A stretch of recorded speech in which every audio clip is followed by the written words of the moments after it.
Hello students, कल हमने किया था कंप्लीट रिड्यूस सिस्टम और रेसिड्यू रिड्यूस सिस्टम के डेफिनेशन, एग्जांपल और थ्योरम्स। लास्ट थ्योरम थी Euler generalization of Fermat theorem. ए कोई भी इंटीजर है, एम कोई पॉजिटिव इंटीजर है और ए और एम का जीसीडी 1 है तो ए की पावर 5m कॉन्ग्रेंट होगा 1 मॉडुलो एम के। यहाँ पर एक केस बताया था कि एम की जगह अगर प्राइम नंबर होता है, ठीक है, तो ये A5P congruent to 1 modulo P बना। और P अगर प्राइम नंबर है और आइलर फंक्शन किसी भी प्राइम का पी के माइनस 1 होता है तो P-1 बना। AP-1 congruent to 1 modulo P। इतना किया था। अब नेक्स्ट देखिए, show that the set is CRS modulo 7। Set को कंप्लीट रिड्यूस सिस्टम मॉडुलो 7 के अंडर दिखाना है। सबसे पहली बात क्या था, CRS में एग्जाम्पल दिखाना है तो हर की वैल्यू को मॉडुलो 7 के करस्पॉन्डिंग कॉन्ग्रेंसी लिख लो।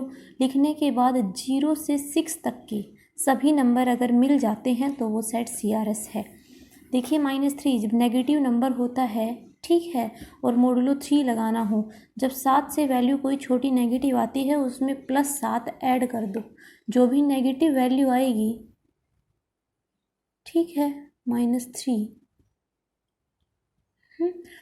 अगर ये बड़ी रहती है तो पहले इसको 7 से डिवाइड कर लो तो सबसे छोटा रिमाइंडर बचता है, नेगेटिव हो या पॉजिटिव हो तो -3 है, इसमें +7 को जोड़ दो, जो मॉडुलो है, जो वैल्यू आएगी वो उसकी कॉन्ग्रेंट होगा, तो -3 कॉन्ग्रेंट हुआ 4 मॉडुलो 7 के। नेक्स्ट एलिमेंट है 14 को 7 से डिवाइड करते हो रिमाइंडर 0 बचेगा। 3 को 7 से डिवाइड करते हो रिमाइंडर 3 बचेगा। 12 को 7 से डिवाइड करोगे रिमाइंडर 5 बचेगा। इसी तरह 37 कॉन्ग्रेंट हुआ 2 के, 57 कॉन्ग्रेंट हुआ 1 के, और -1 को पॉजिटिव में बदलना है तो 7 उसमें ऐड कर दो, वैल्यू 6 बन गई। अब देखो ये सारे जो आते हैं ये रेसिड्यू आते हैं, इनके लिस्ट रेसिड्यू, हर वैल्यू 7 से छोटी है, इसका मतलब ये लिस्ट रेसिड्यू है। Therefore the list residue modulo 7 of given set consisting of 7 integers. Modulo 7 के अंदर है तो सबसे पहली बात 7 इंटीजर होने चाहिए, 4 0 3 5 2 1 6। ये 0 से 6 तक के नंबर्स का ही अरेंजमेंट है। अगर ऐसा सब मिल गया है तो जो सेट है गिवन वो CRS है अंडर मॉडुलो 7। नेक्स्ट है show that the set of integers is RRS modulo 12। RRS दिखाने के लिए सबसे पहली बात गिवन सिस्टम है, जो सेट में एलिमेंट हैं 15 के साथ उन 1 अंडर मॉडुलो 12 पे 1 के ही कॉन्ग्रेंट होगा, 5 5 के ही होगा, 7 7 के ही होगा और 11 11 के ही होगा। इसका मतलब मॉडुलो 12 में जो लिस्ट रेसिड्यू आए हैं इंटीजर्स की वो 1 5 7 11 आए हैं। अब जितने भी नंबर हैं उनको मॉडुलो 12 के साथ रिमाइंडर जीसीडी 1 देना चाहिए, मतलब वो प्राइम होने चाहिए। तो 1 और 12 का जीसीडी 1, 5 और 12 का 1, 7 और 12 का 1, 11 और 12 का 1 आ गया, ठीक है। 5 12 की वैल्यू कितनी होती है, इसको लिख सकते हो 4 × 3, 2 का स्क्वायर × 3, अलग अलग कर दिया, ठीक है, ये फॉर्मूला लगा दिया 4। तो 4 है और सेट में भी 4 ही एलिमेंट हैं, 4 एलिमेंट ही वहाँ हैं, 5 12 की वैल्यू के ही बराबर है, हर का जीसीडी 1 आता है, तो जो गिवन सेट है वो RRS है अंडर मॉडुलो 12, ठीक है। उसके बाद है, देखिए next question, right CRS modulo 13। ये कह रहा है कि हमें लिखना है CRS under modulo 13 compose entirely of multiples of 2। हमें खुद को बताना है कि मॉडुलो 13 के अंदर 2 के मल्टीपल्स का सेट बनाइए जो CRS हो मॉडुलो 13 के अंदर। सबसे पहली बात, जिसका मल्टीपल बनाना है 2 नंबर, और जो मॉडुलो है 2 और 13 का जीसीडी 1 है, 1 ही होना चाहिए। उसके बाद मॉडुलो 13 पे काम है तो 0 से 12 तक का हर सेट CRS होता है। भाई तो जनरल ही पढ़ा है कि मॉडुलो M पे काम करते हैं तो 0 से M-1 तक का हर सेट CRS है। तो मॉडुलो 13 के अंडर 0 से 12 तक का सेट CRS है। अब हमने एक थ्योरम पढ़ी थी CRS की डेफिनेशन के बाद, पहली थ्योरम थी, ध्यान हो तो, कि A1 A2 AR अगर CRS है अंडर मॉडुलो M या N किसी के भी, और K और M का जीसीडी 1 है, तो सेट के हर मेंबर को K से मल्टीप्लाई करते हो, KA1 KA2 KAR, वो भी सेट CRS होगा। तो अगर ये सेट CRS है और 2 और 13 का जीसीडी 1 है तो यहाँ पे K की वैल्यू क्या है 2, हर सेट को 2 से मल्टीप्लाई कर दो, 2 into 0, 2 into 1, 2 into 2, 2 into 3, 2 into 4 up to 2 into 10, 2 into 11, 2 into 12, ये सेट भी CRS होगा। उसके बाद इसी को खोल के लिख देंगे 0, 2, 4, 6, 8, 10, 12, 14, 16, 18, 20, 22, 24, ये CRS है। मॉडुलो 13 के अंदर इसमें 2 के ही मल्टीपल हैं। इसी का सेकंड पार्ट है CRS modulo 7 compose entirely of powers of 3। 3 का सेट दिखाना है, 3 के मल्टीपल होने चाहिए। पहली बात तो 3 और 7 का GCD 1 है और मॉडुलो 7 के अंदर 0 से 6 का हर सेट CRS होगा। सेट के हर मेंबर को 3 से मल्टीप्लाई कर देंगे तब भी वो सेट CRS रहेगा। ठीक है, नेक्स्ट देखिए, show that 2462M is a CRS modulo M if M is odd. M की वैल्यू ओड नंबर है। अब एक बात है, मोडुलो M के अंडर 0 से M-1 तक का सेट CRS होता है और 0 और M हमेशा इक्वल होते हैं मोडुलो M में, क्योंकि M की वैल्यू को ही हम मोडुलो M में 0 लिखते हैं। ठीक है, तो 0 से M-1 तक का सेट CRS हो, या ऐसा लिख देंगे कि 1 से M तक का सेट CRS हो। ये सेट CRS है।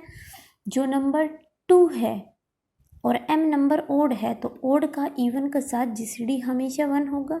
तो सेट के हर मेंबर को 2 से मल्टीप्लाई कर दोगे तब भी ये सेट CRS होगा। ठीक है,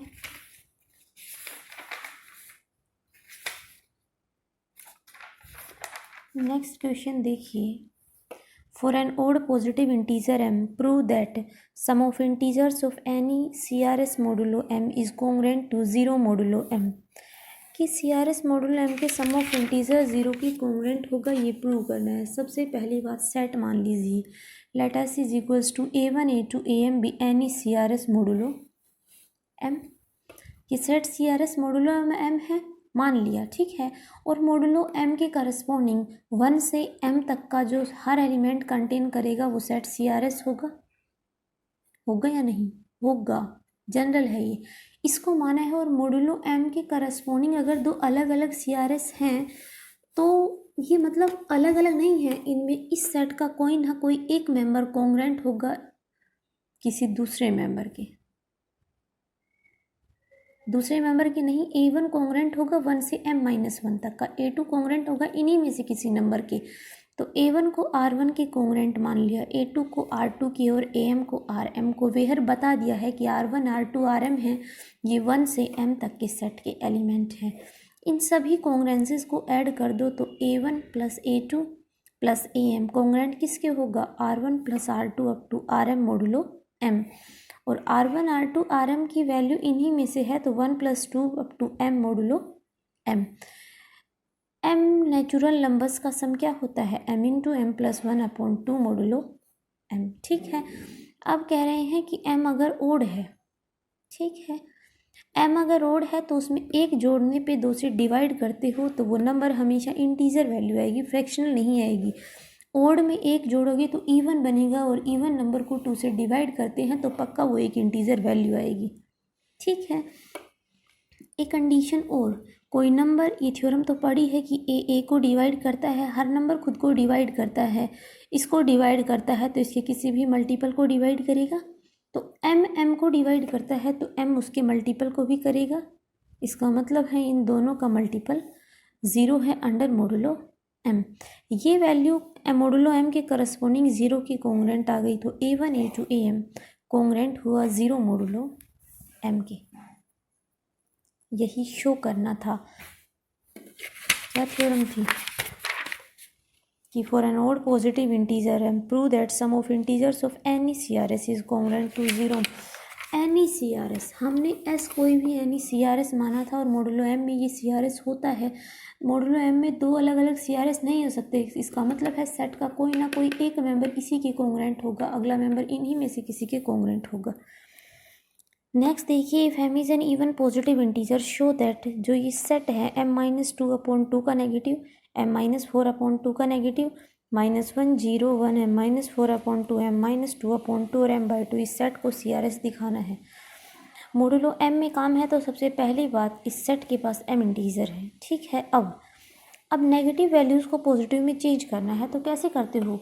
जो वैल्यू है, ठीक है, इसमें +m जोड़ते हो, मोडुलो m में है तो, और LCM लोगे तो ये 4 बनता है और अंदर ये -m +2 प्लस ये 2 है, 2, ठीक है, तो ये 2m बनेगा और 2m और -m m+2 डिवाइडेड बाई 2। इसका मतलब ये नंबर m+2/2 मोडुलो m के कॉन्ग्रुएंट हुआ। नेक्स्ट को निकालना है तो सेम है, -m-4/2 प्लस m, एलसीएम लोगे 2 -m +4 + 2m, ये कॉन्ग्रुएंट होगा m+4/2। नेगेटिव नंबर है, पॉजिटिव में कर लिया। उसके बाद -2 अगर कहीं आएगा तो m जुड़ेगा, m-2 -1 आएगा तो m-1। नेगेटिव नंबर्स को हमने पॉजिटिव में बदल लिया और आगे सारे पॉजिटिव हैं कि 0 1 m-4/2 m-2। उसके बाद जो नेगेटिव नंबर हैं ये वैल्यू आई हैं, इसका मतलब लिस्ट रेसिड्यू क्या बन गई? List residue of integers of given set are, पहला क्या बन गया? m+2/2 m+4/2 so on m-2 m-1 1, so 0 1 2 m-4/2 m/2 m/2, which is permutation of the integers 0। ये कह रहा है कि इन्हीं इंटीजर्स का परमोटेशन है। 0 से m-1 से पहले m-2 आएगा, लिख दिया। अगर मोडुलो m के करस्पॉन्डिंग 0 से m-1 तक का हर इंटीजर कंटेन करता है तो सेट है वो CRS अंडर मोडुलो m है। ठीक है, 7th क्वेश्चन है, if R1 R2 Rp-1 is any RRS modulo p। ये सेट है, ये RRS है, वेयर PP एक प्राइम नंबर है। Prove that product I equals to P-1 RI। इसका मतलब है I की वैल्यू 1 से P-1 तक है और सभी टर्म्स का प्रोडक्ट है R1 into R2 up to Rp-1, congruent है -1 मोडुलो P के, ये शो करिए। ठीक है, first of all a set दे रखा है, RRS है, एंड अगर P प्राइम नंबर है तो मैंने पीछे एक नोट बताया था कि 1 से P-1 तक का हर मेंबर सेट में है तो ये सेट RRS होता है अंडर मोडुलो P, क्योंकि हर एलिमेंट P के साथ GCD 1 देता है, कोई भी एलिमेंट आपस में कॉन्ग्रुएंट नहीं होते। RRS की तीनों प्रॉपर्टी होल्ड करती हैं तो प्राइम नंबर में 1 से P-1 तक का हर मेंबर अगर कंटेन करता है सेट में तो वो सेट RRS है। अब अगर दोनों RRS हैं तो हमने प्रूव की थी थ्योरम, A और B अगर RRS हैं तो A सेट के सभी का प्रोडक्ट कॉन्ग्रुएंट होगा B सेट के सभी के प्रोडक्ट के। तो R1 R2 Rp-1 कॉन्ग्रुएंट किसके है? 1 to P-1 मोडुलो P। इसी को लिख सकता है product I equals to P-1 RI congruent. 1 से P-1 तक का हर मेंबर है तो ये P-1 फैक्टोरियल हुआ अंडर मोडुलो P। अब हमारी वैल्यू आ गई कि ये वैल्यू इसके बराबर है, लेकिन प्रूव करना है कि ये -1 के बराबर है। मैंने विल्सन थ्योरम की स्टेटमेंट बताई थी, 3rd चैप्टर की 3 थ्योरम। बाय विल्सन थ्योरम क्या थी? P-1 का फैक्टोरियल कॉन्ग्रुएंट होता है -1 modulo P, where P is a prime number. जब ये वैल्यू A B की कॉन्ग्रुएंट है, B की C की कॉन्ग्रुएंट है, तो इम्प्लाई क्या करता है? A C की कॉन्ग्रुएंट होगा। ये इसके है, ये इसके, तो ये किसके बन गया? इसके। 4th चैप्टर यहाँ कंप्लीट होता है।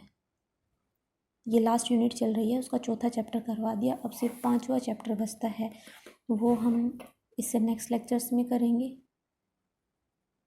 Okay, thank you.